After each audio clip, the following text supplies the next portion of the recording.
Hello tout le monde et bienvenue pour ce nouveau module d'Actiona sur les missions de vie. Il y a quelque chose que j'aimerais vous dire en premier sur ce sujet. C'est débarrassez-vous de ce phénomène de mission de vie. Vivez comme votre cœur vous l'indique, au plus près de vos idées. Réalisez vos idées les unes après les autres. Et là, vous vivrez votre mission de vie. Il n'y a pas besoin d'avoir cette notion de mission de vie pour accomplir sa vie. Il n'y a pas besoin d'attendre qu'on ait un contrat écrit noir sur blanc pour réaliser sa mission de vie. Mission de vie, ce n'est ni un métier, ni quelque chose qui nous est imposé. C'est bien plus fluide que ça, puisqu'une mission de vie, ça vient de codes subtils qu'on a reçus bien avant de s'incarner, qu'on a choisis, et qui peu à peu vont se libérer par nos idées et par nos affinités. Regardez, c'est pas pour rien que tous, autant que nous sommes totalement différents dans nos affinités. Il y en a, ils vont aimer et la cuisine et le foot. Il y en a, ils vont aimer juste la cuisine. Mais en plus d'aimer la cuisine, ils vont aimer la danse aussi. Donc on a tous des affinités qui vont nous aider à nous révéler nous-mêmes. Nos affinités, ça va être par exemple quelqu'un qui est ingénieur agronome, voilà, il est là-dedans, et puis il va aller complètement s'écouter, c'est tellement une passion pour lui qu'il va avoir de nombreuses idées, qu'il va mettre au point des nouveaux systèmes, des nouvelles manières de créer, d'amener des choses complètement nouvelles dans sa branche, d'accord ? Et vu que ça fait partie de toute façon de tous ses codes à lui, toutes ses affinités qui lient directement avec sa passion, son cœur, ses idées, et bien c'est là-dedans qu'il va accomplir énormément de missions. D'accord ? Donc une mission de vie, c'est pas forcément non plus un changement de vie. Mais ça peut être un changement de vie à partir du moment où la personne qui ne s'est pas écoutée jusqu'ici va décider du jour au lendemain, avec un événement qui va lui arriver dans sa vie ou simplement une accumulation d'un surplus, elle va décider enfin de s'écouter. Être en plein dans sa mission de vie, c'est tous les moments où vous allez vous écouter. Seulement, à quel degré, je dirais, à quel degré vraiment vous vous permettez de vous écouter. Est-ce que vous vous permettez de vous écouter, mais qu'en même temps, vous avez défini une vie qui ne vous convient pas vraiment, vous habitez dans un logement que vous n'avez pas réellement, si vous deviez choisir, c'est pas franchement ça que vous auriez choisi. On va dire que par la force des choses qui n'est que la résultante de vos choix, eh bien vous vivez là. Pareil, si vous êtes dans un travail qui ne vous convient plus aujourd'hui, par la force des choses, mais ce n'est que le résultat de vos choix, vous arrivez là. Ok ? Bon d'accord, je sais très bien qu'il y a des facteurs extérieurs, mais là franchement je vous conseille l'atelier abondance parce que les ressources, ça vient de l'intérieur. Vraiment. Et ensuite, voilà. À quelle largeur vous considérez vous écouter? Est-ce que vous allez vous écouter à la sortie du boulot ou est-ce que vous allez vous écouter le dimanche, à quel moment en fait vous voulez être vous-même? À quel moment vous voulez être vous-même? À quel point vous voulez être vous-même? Et jusqu'à où vous voulez être vous-même? Il y a une question comme ça qui se pose de perdre les repères, de perdre le contrôle. Des personnes qui pensent que ouvrir sur un monde complètement subtil et puis dont on a tout à apprendre en réalité, et j'ai envie de dire à reconnecter avec, ça donne une capacité tellement grande que finalement c'est comme si c'était beaucoup trop à gérer. Mais c'est parce qu'on prend ça sur encore une manière mentale. Il n'y a rien à contrôler là-dedans. Le subtil, ça ne se contrôle pas, ça s'écoute. Ça s'entend, ça se maîtrise avec mes propres outils. Mais c'est pas une maîtrise qui va contrôler et dénaturer. C'est une maîtrise qui va m'inclure, m'englober dans la subtilité. C'est-à-dire que on ne peut pas contrôler les éléments, mais je peux m'inclure dans l'élément pour devenir une partie de cette impulsion, de cet élément. C'est par exemple ce que je vous avais fait dans les modes d'emploi pour la magie, ce qu'on appelle la magie élémentaire, par exemple faire disparaître un nuage et tout ça. Ce n'est pas du contrôle, c'est simplement de la conscience d'appartenir à une globalité. Et justement, cette conscience d'appartenir à une globalité, c'est en quelque sorte accomplir déjà sa mission de vie, puisque on va du coup s'écouter, on va savoir qu'on est une petite partie de la solution. Si on est une petite partie de la grande solution universelle de tout, c'est qu'on est une solution. Voilà. Donc, exactement comme en chimie, je suis une solution. Alors, j'ai mes propres mes propres caractéristiques, et puis j'ai simplement à suivre vraiment à hauteur de ma nature. Donc ma nature, c'est mes élans, mes affinités, mes envies, et même si certains sont construits complètement par rapport à là où j'ai grandi, toutes les caractéristiques en fait qui m'ont forgé par exemple ma personnalité, mais ça non plus ce n'est pas anodin, ça non plus ce n'est pas du hasard. Tout ça, je l'ai choisi, c'est la force de la subtilité qui s'est complètement amalgamée en matière, qui a donné ces situations, mes parents, mes machins. Tout ça, c'est le subtil qui se manifeste, qui s'exprime. Alors j'ai à apprendre et à apprendre de tout ça. Donc il faut que je me vois vraiment dans ma globalité, avec par exemple mes origines, si j'ai des origines, avec voilà les empreintes que j'ai pu récolter, dans quelle région je suis née, dans quel pays, qu'est-ce que j'ai fait, où est-ce que j'étais par exemple dans ma vie, est-ce que j'ai plutôt stagné, j'ai plutôt voyagé, j'ai bougé, quelles sont mes affinités que j'ai développées très tôt, quels sont les métiers que j'ai voulu faire quand j'étais déjà toute petite, hein. Tout ça, c'est vraiment regarder qui on est, vraiment des affinités, sans penser voilà, à ce côté structuré des parents qui voulaient absolument savoir ce qu'on allait faire plus tard, mais c'est le côté codé des cases de notre société. Moi, ce que je veux voir, c'est que vous amenez vraiment à regarder à l'intérieur de vous, mais ce que vous aimez faire. Et ce qu'on aime faire, ça n'a pas forcément de lien direct et visible les uns entre les autres. D'accord ? Par exemple, je peux aimer le foot et en même temps, j'adore dessiner. Hein, et puis en même temps, j'aime bien le rock'n'roll. Voilà. Mais tout ça, en apparence, c'est peut-être totalement séparé, alors que pas du tout, puisque de toute façon, vous pourrez combiner tous les domaines possibles et imaginables de l'univers, c'est toujours la même chose. Ce ne sont que des traductions de la langue subtile. La cuisine, le sport, que ce soit le foot, la gymnastique, les films, n'importe quel domaine, même le domaine de la comptabilité, tout ça, ce sont des traductions d'informations et de codes subtils. Donc, de toute manière, c'est absolument la même chose, même si pour nous, c'est complètement différent. Donc, je peux être totalement dans ma mission si j'accomplis, si je suis complètement attirée par le fait de comptabiliser des chiffres. Parce que peut-être que je vais aller amener une vision nouvelle, parce que moi-même, à l'intérieur de moi, je dois me reprogrammer à ce niveau-là pour apprendre moi-même des enseignements sur les chiffres.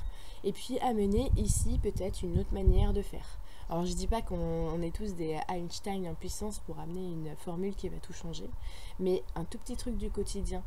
Vous n'avez jamais pensé à tout ce qui a été amené ici et qu'on n'en a pas forcément fait un nom connu dans une rue ou dans un centre. Ça veut dire qu'il y a des choses que des gens ont apportées, on ne sait même pas qui les a apportées. Par exemple,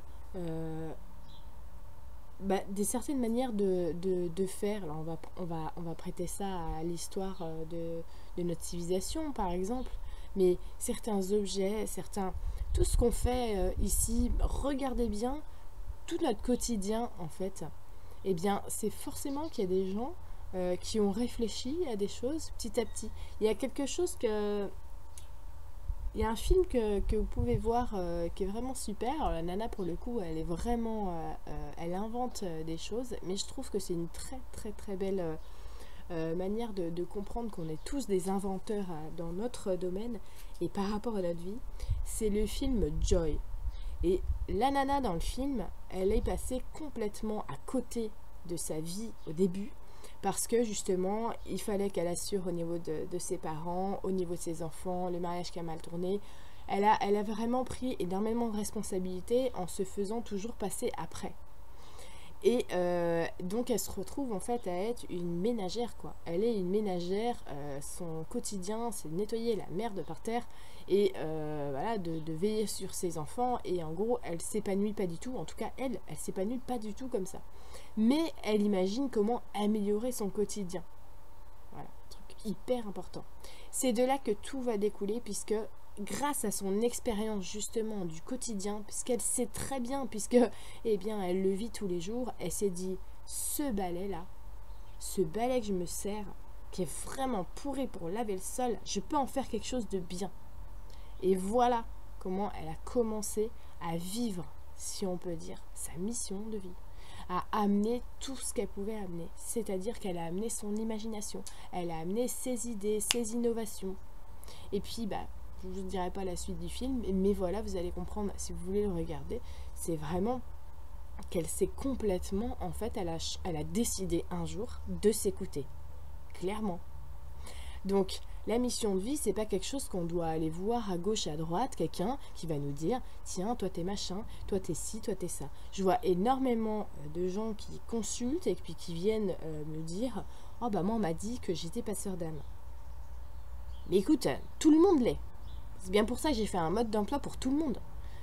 Bon bah moi je suis guérisseur. Bah oui mais tout le monde est guérisseur. Tout le monde a ses capacités. D'accord?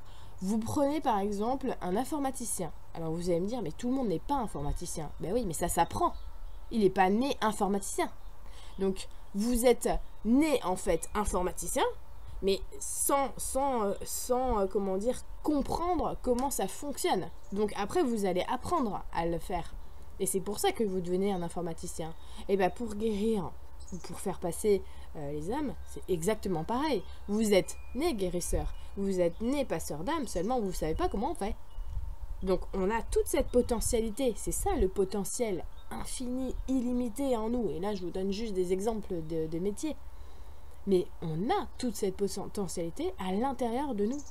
D'ailleurs ça me fait rire à propos de ça, parce que à chaque fois que je vois, alors pour ceux qui ont vu de la Belle Verte, ils vont comprendre, mais des mini-chefs, comme par exemple la police, et qui va avoir peut-être une stature un petit peu prédominante sur ma propre personne.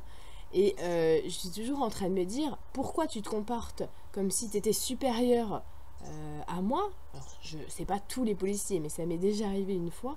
Pourquoi tu te comportes comme si tu es supérieur à moi, sachant que moi, bah, franchement, à 18 ans, si j'avais voulu faire une école de police et devenir policière, eh ben je l'aurais fait. Ça sert à rien. Exactement la même réflexion que je me suis faite quand je suis allée, par exemple, consulter à un hôpital et qu'il y a une interne qui est venue et qui m'a pris vraiment hyper de haut. Dans ma tête, je me suis dit, mais tu sais, vu l'âge que j'ai, vu l'âge que tu as, si j'avais voulu faire 5 ans d'études par rapport à là où t'en es rendu, ben je l'aurais fait. Alors je comprends pas pourquoi tu te positionnes au-dessus de moi, ça sert à rien du tout. Puisque chacun en nous, on a la potentialité d'y arriver. Ce qui est important, voilà, c'est vraiment de se sentir capable et d'écouter ses affinités. Et surtout pas d'écouter celui qui va vous dire tiens, bah toi, t'es fait pour faire ça. On a quand même des repères extérieurs qui sont extrêmement importants. Ce sont nos amis, nos rencontres, voilà, des gens qu'on ne connaît pas forcément qui vont nous donner des indications. Par exemple, voilà, on va nous dire tiens, bah, dis donc, t'es doué pour faire ça. Et on va prendre ce compliment, on va dire tiens, c'est drôle parce que c'est plusieurs fois qu'on me le dit et moi je pensais vraiment que c'était quelque chose de naturel. Voilà. Il faut écouter ces petits conseils qui viennent de l'extérieur, qui sont des balises en fait et qui nous disent tiens, tu peux te faire confiance là-dessus. Alors voilà, la mission de vie, on enlève le mot mission et puis on dit la vie. Voilà. La vie, c'est quand même super cool, la vie qui coule à l'intérieur de nous, qui nous dit bah écoute, t'as envie d'aller par là, bah va regarder par là. Tu t'intéresses à ça, bah intéresse-toi à ça parce que ça fait partie de tes affinités, donc ta programmation qui ressort en fait.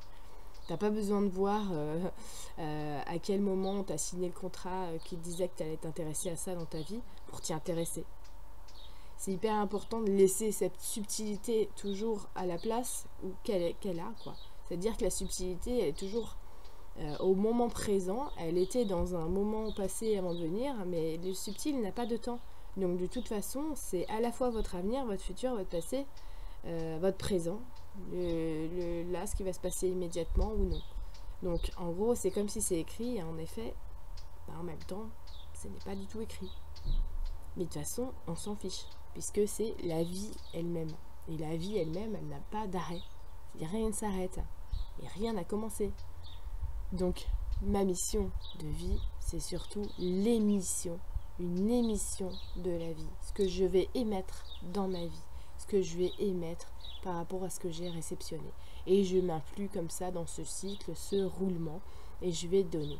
Je veux dire, un arbre, il ne se pose pas 40 000 fois la question de sa mission de vie, quoi. Il est ce qu'il est. Il est là, il est complètement soumis en fait à la loi du soleil, mais lui, il ne se sent pas soumis, il se sent grandi. C'est-à-dire qu'il est un récepteur du soleil, de l'eau, de la pluie, et puis il va grandir, générer des fruits et rester dans son cycle comme ça. Eh bien nous, c'est pareil, on doit simplement être intégré dans notre environnement, mais être bien, parce qu'on a des racines, mais nous sommes mobiles. Donc il faut savoir si on a besoin de migrer, voilà, est-ce qu'on a besoin de migrer dans tel endroit, est-ce que j'ai besoin de changer de terre, donc d'alimentation, est-ce que j'ai besoin de changer de mes compagnons, des gens qui m'entourent, voilà, c'est moi qui va créer mes opportunités, mon environnement, et parce que je vais créer les fruits que je suis venue amener. Voilà, donc bon, vraiment la mission de vie, j'espère que vous allez vous lâcher la grappe pour ne pas penser que vous passez à côté, que vous n'arrivez pas à l'entendre, ou quoi d'autre, que vous êtes en retard aussi. J'ai déjà vu ça, genre, je me suis réveillée que maintenant. Voilà, il n'y a pas de retard, il n'y a pas de passer à côté, il n'y a pas tout ça. La seule chose qui fait qu'on peut, en fait... recommencer sans cesse la même chose, c'est qu'on s'écoute pas et qu'on a déterminé de ne pas s'écouter et qu'on prend un modèle extérieur qu'on nous impose.